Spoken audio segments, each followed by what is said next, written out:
Hola, muy buenas tardes a todos y bienvenidos a un nuevo programa del canal de Vicente Fuentes y de la web ufopolis.com. Vaya caso que les traigo hoy, que desde luego es uno de los más espeluznantes. Yo creo que es una situación absolutamente surrealista y desde luego una de las más raras de la historia de la ufología. Vamos a hablar de los ataques ovni en la isla de Colares, en Brasil, porque 2000 personas experimentaron ataques de objetos voladores no identificados que aparecieron casi todas las noches en unos meses de 1977. Y bueno, realmente aquello fue prácticamente una persecución, pues podríamos decir un ataque totalmente controlado a una población de una isla entera, ¿no? Había intensos haces de radiación que dejaban marcas de quemaduras y heridas de perforación en los cuerpos de los testigos. Hubo más de 80 personas que fueron disparadas por esos intensos haces de luz. Más de 35 de ellas fueron hospitalizadas y de hecho 2 de ellos en la ciudad de Belém llegaron a fallecer. La gente no podía entender por qué era perseguida ni atacada, pero sí que sabían que todo lo que estaba ocurriendo eran actos de violencia, tenía una intencionalidad negativa, sin ninguna duda, ¿no? Se sentían a merced de lo que ellos llamaban los merodeadores ovni, es decir, las luces chupa, así es como la llamaban, ¿no? Porque, de hecho, algunos de estos ataques en la piel, pues como que ellos sentían, y de hecho los informes médicos confirmaban, que tenían algún tipo de extracción interna de sangre. Algo a todas luces increíble, pero que desde luego, pues así ocurrió en la isla Colares. Bueno, aquello parecía más una redada que un acto de amor o que un acto de exploración científica, ¿no? Y de hecho, hubo auténtico pánico en toda la población y de hecho llegó a formarse un comité en el ejército brasileño que se llamó Operación Platillo, en portugués Operação Prato, que llegó a estudiar in situ todo lo que estaba ocurriendo en aquella isla. Así que bueno, vamos a cogernos esa máquina del tiempo y nos vamos a la isla de Colares, agosto de 1977, en la desembocadura del río Amazonas, en el estado de Pará, en Brasil, al noroeste del país, y tenemos a una población con una histeria colectiva impresionante, ¿no? Los habitantes están aterrorizados por la aparición de estas misteriosas luces que les impide vivir, les impide dormir, les impide pescar.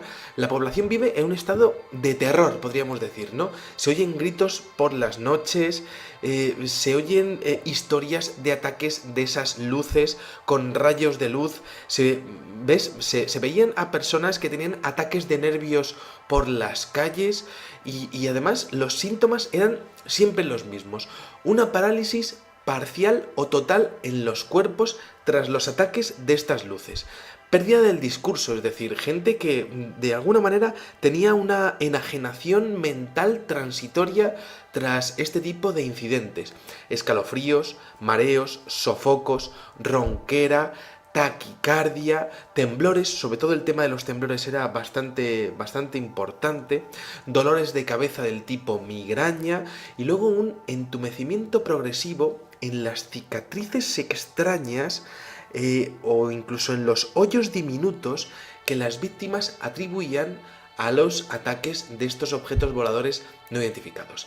Hubo muchos testigos, pero yo me tengo que quedar con uno, que es la doctora Belaide Cecim Carvalho, del hospital de la ciudad de Belém, que se preocupó por cuidar y por dar diagnóstico y cuidados médicos a más de 40 víctimas de los ataques ovni de la isla de Colares.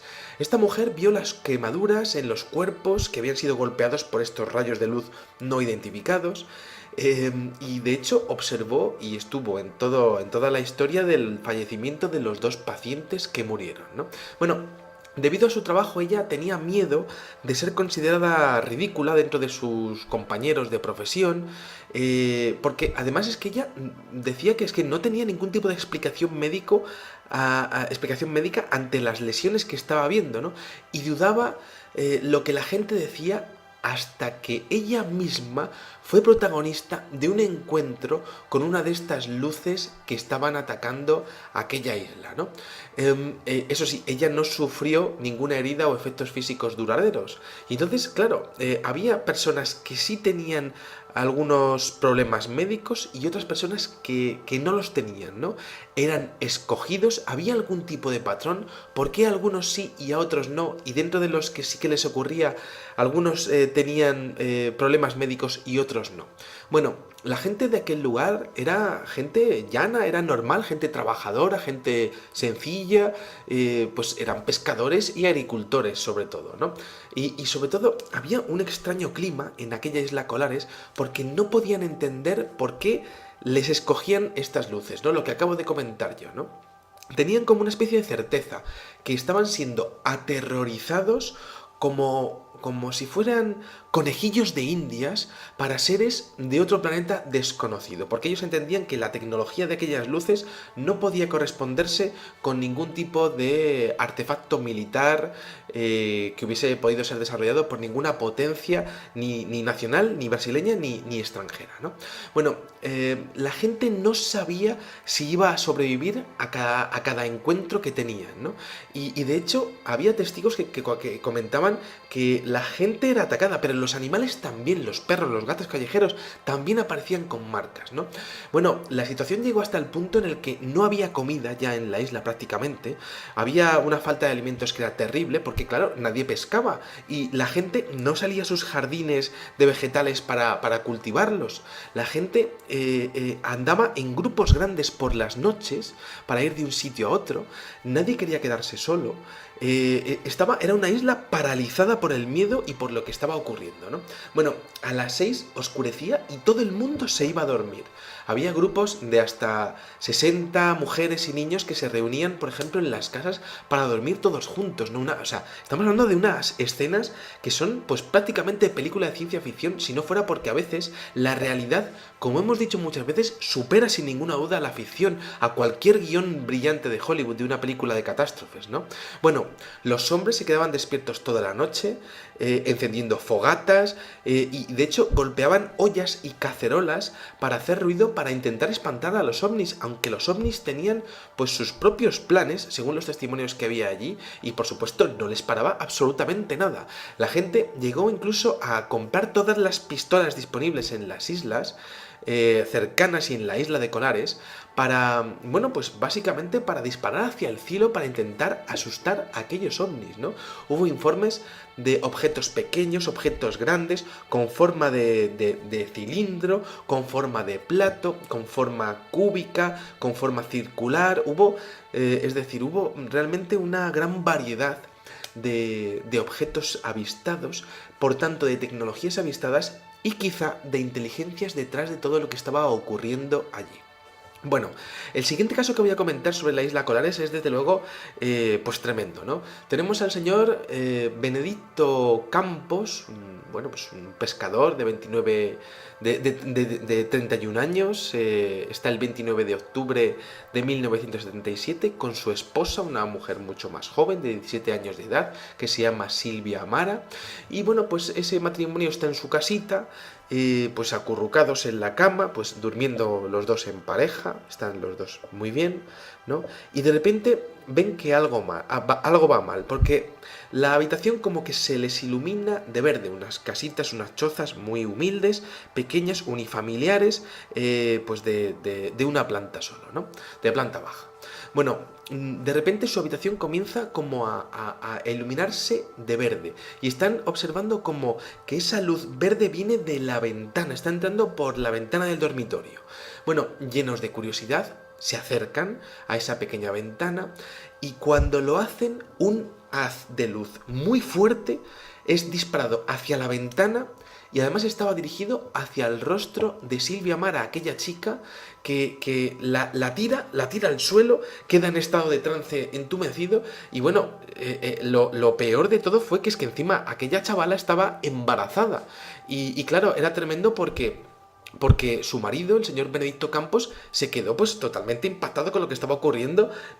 Bueno, corrió las cortinas, intentó ayudar a su mujer. O sea, una situación realmente surrealista, ¿no? Y además con el amor de tu vida ahí, que le acaba de pasar una cosa así, ¿no? Es decir, una situación que podemos crear gran empatía con ella, ¿no?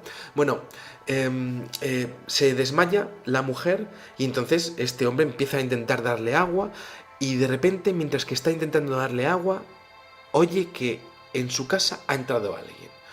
Y entonces le entra un escalofrío increíble, no puede entrar nadie, no puede ser, pero efectivamente hay pasos de dos personas, son dos personas, bueno, no sabe muy bien lo que es, están en penumbra y observa cómo son dos seres muy blanquecinos, pequeños, que están en el interior de su casa, entran a su habitación y de hecho portan como una especie de antorcha dorada, esa es la descripción del bueno de Benedicto, y de hecho de esa antorcha dorada sale otro rayo que golpea una vez más a Silvia. Benedicto está totalmente paralizado, no puede moverse, cree que hay cierto tipo de control mental para que no les ataque y esta vez el rayo de luz golpea en el brazo izquierdo a nivel de la muñeca de Silvia Mara, de su mujer, ¿no? Y entonces Benedicto observa cómo las venas de la muñeca de la mujer comienzan como a levantarse mucho, como a hincharse, tan hinchadas que parecía que se iban a salir, ¿no? Entonces, bueno, los seres salen de la casa, desaparecen, ¿no? Benedicto como que vuelve a entrar en funcionamiento los músculos de su cuerpo, coge a la mujer en brazos, se la lleva a casa de unos vecinos y resulta que Benedicto llega un momento en el que les comenta a los vecinos lo que les ha pasado, los vecinos que ya sabían que este tipo de cosas ya estaba pasando en toda la barriada, en toda la isla, pues empiezan a auxiliar a su mujer. Y entonces Benedicto hay un momento en el que se queda cerca de una ventana y otra vez un rayo de luz le da a él, le deja paralizado brevemente, ¿no? Y entonces, bueno, pues se quedan los dos muy impresionados, pero claro, Benedicto estaba muy preocupado por su mujer y dice, mira, mi chica está embarazada, me la voy a llevar al hospital a ver si ha tenido algún tipo de problema, una complicación en el parto, Dios quiera que no. Se la llevan en un coche hacia la clínica médica Mosqueiro y resulta que en el coche a toda velocidad para allá son seguidos todo el camino por un objeto volador no identificado que eso sí ya por fin no hizo ningún nuevo intento de hacerles daño. Permanecieron en el hospital los dos durante 3 días, donde la mujer se recuperó, luego tuvo un parto bueno y no le pasó nada, pero Benedicto, el marido impresionado por lo que había pasado tanto a nivel físico, por la parálisis de su cuerpo, como a nivel psicológico, de no poder ayudar, no poder moverse o no poder explicarse qué es lo que estaba ocurriendo con su mujer, pues se quedó tocado, se quedó con una depresión severa durante varios días, lloraba frecuentemente, o en fin, el típico cuadro médico relacionado con las depresiones, ¿no? Entonces llega un momento en el que esto ya pasó en más casos, en más casas, ¿no? Y de hecho la Fuerza Aérea tiene que intervenir, va para allá el COMAR, el Comando Aéreo Regional de la Fuerza Aérea Brasileña, llega a Belém, a la ciudad, se encuentra una ciudad en estado de pánico, ¿no? Y comienzan a hacer unas investigaciones, empiezan a crear unos puestos de guardia, es que es realmente de película, pero es que ocurrió así, comienza la Operación Platillo, y entonces a principios de septiembre de 1977, capitaneados por un hombre que se llama Uirange Ollanda, un capitán de las Fuerzas Aéreas de Brasil, bueno, pues comienzan a investigar todo lo que está ocurriendo, llegan a poner un campamento base, colocan telescopios, cámaras y sobre todo comienzan a crear gabinetes psicológicos para ayudar a la población que no se explica, que no sabe qué es lo que está ocurriendo y que tienen una ansiedad casi todos los habitantes que es increíble, ¿no? Bueno, tratan de calmarlos, no pueden hacerlo, hay un pánico total en la isla, ¿no? La gente no duerme, es decir, hay una alteración a nivel del biorritmo de las personas y entonces ahí está Uirange Ollanda, aquel capitán dirigiendo todas las operaciones, ¿no? Y de hecho tienen éxito porque llegan a grabar pues 4 películas de objetos voladores no identificados y hacen varias tomas fotográficas de los mismos, ¿no? Hasta que llega el día 1 de noviembre. El día 1 de noviembre los militares instalan un puesto de observación en la torre de agua de Colares y de repente tienen un extraño suceso que protagonizan directamente los militares, el propio Uirangi Uyanda y todo su escuadrón, ¿no? Porque resulta que a la medianoche de aquel día 1 de noviembre de 1977, una luz azul, ya vista en observaciones anteriores, se estaba moviendo desde el sur hasta el norte y de repente se detiene encima del banco de arena llamado Coroa Vermelha. Uno lo ven perfectamente y de hecho observan cómo otro objeto brillante de color amarillo, anaranjado, casi rojizo, se acerca y se fusiona con esta luz. Y esto lo ven perfectamente los militares, algo que por cierto hemos visto en numerosas ocasiones, en diferentes casos a nivel internacional. Lo hemos también publicado y lo hemos analizado hasta la saciedad en Ufópolis, este tipo de ovnis lumínicos tan impresionantes y espectaculares. Y bueno, pues lo cierto es que el capitán Oyanda decía estar aterrorizado, ¿no? Porque en ese momento ni sabían lo que podía suceder y ni sabían lo que les iba a ocurrir a continuación, ¿no? Porque tenían la sensación de que en cualquier momento aquellas luces les podían haber hecho lo que hubieran querido, ¿no? Estaban a merced, una vez más, ¿no? Una vez más.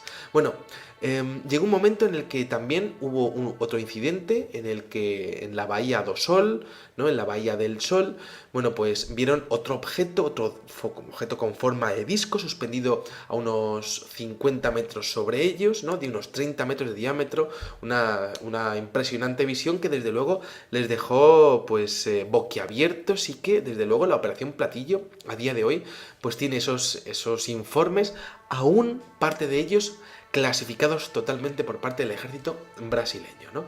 Bueno, lo curioso es que el capitán Oyanda, después de todos estos incidentes, bueno, pues se convirtió prácticamente en un ferviente defensor de todo el tema de los ovnis. Llegó a comentar que había sido contactado en su casa también.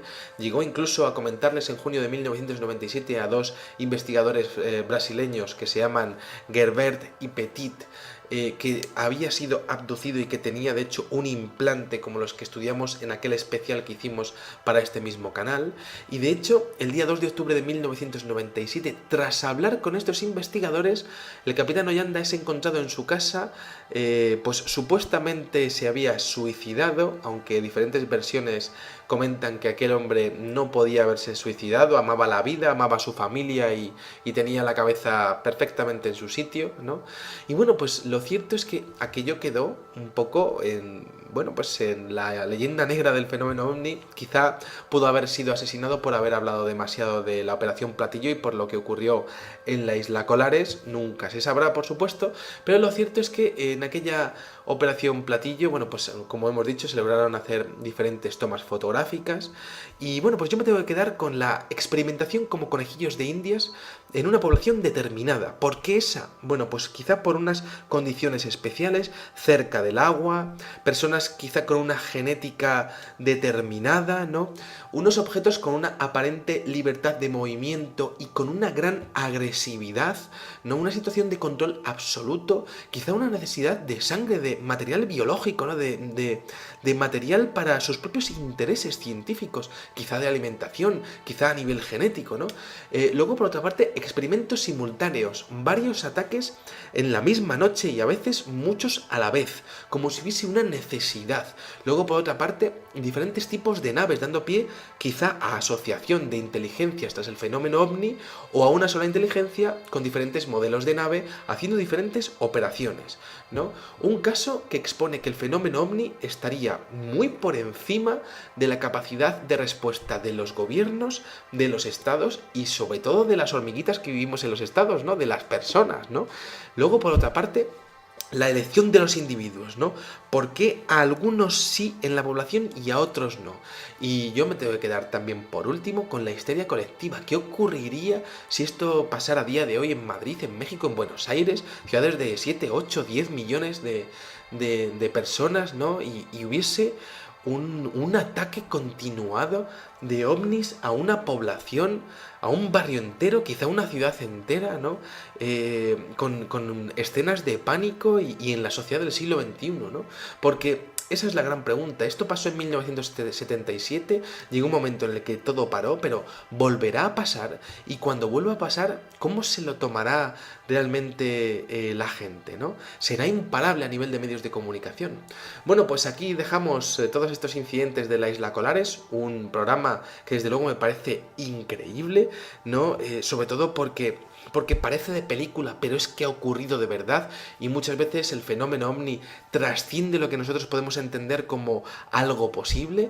Y nada, bueno, pues esperaré leer sus comentarios detenidamente y nada, pues espero que hayan disfrutado muchísimo de este videoprograma y como digo siempre, salud y suerte. Muchas gracias y adiós.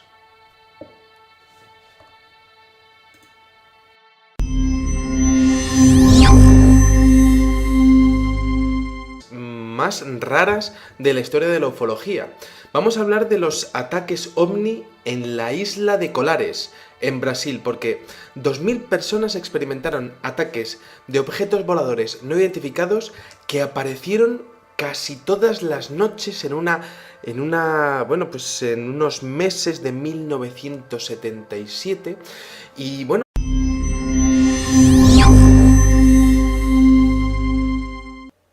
Hola, muy buenas tardes a todos y bienvenidos a un nuevo programa del canal de Vicente Fuentes y de la web ufopolis.com. Vaya caso que les traigo hoy, que desde luego es uno de los más espeluznantes. Yo creo que es una situación absolutamente surrealista y desde luego una de las, ¿no? Se sentían a merced de lo que ellos llamaban los merodeadores ovni, es decir, las luces chupa, así es como la llamaban, ¿no? Porque, de hecho, algunos de estos ataques en la piel, pues como que ellos sentían, y de hecho los informes médicos confirmaban, que tenían algún tipo de extracción interna de eso. Pues realmente aquello fue pues, prácticamente una persecución, pues podríamos decir un ataque totalmente controlado a una población de una isla entera, ¿no?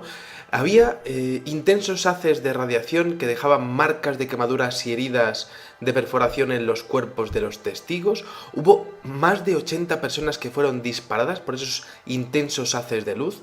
Más de 35 de ellas fueron hospitalizadas y de hecho 2 de ellos en la ciudad de Belém llegaron a fallecer.